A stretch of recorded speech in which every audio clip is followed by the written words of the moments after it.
Sign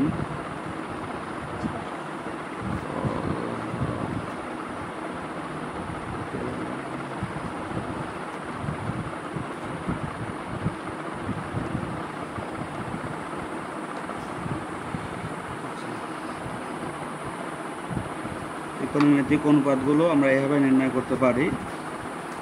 যেমন এই অনুপাতগুলোতে যদি আমি tan θ মান বের করতে পারি, তাহলে আমরা বের করব tan θ ইকুয়াল টু, আমরা যদি ক্লকওয়াইজ বা অ্যান্টি ক্লকওয়াইজে ঘোরাই তাহলে পরবর্তী যে অনুপাতগুলো পাবো sine by cos, sine by cos theta. এরকমভাবে কট থেটা যদি বের করি তাহলে কস বাই সাইন থেটা,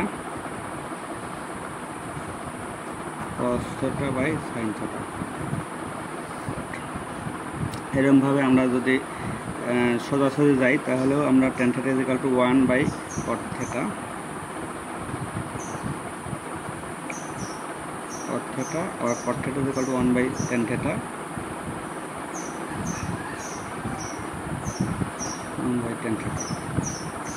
আচ্ছা, তারপরে আমরা যদি আমি পাশাপাশি দুইটা বর্গের যোগ করি তাহলে তৃতীয় নম্বর ত্রিভুজটি পাবো। তাহলে সাইন স্কয়ার থেটা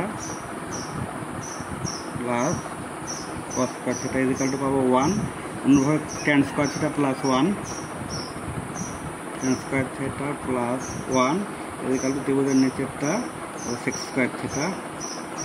অনুভাবে 1 plus cot square theta equal to cos square theta, cosec square theta.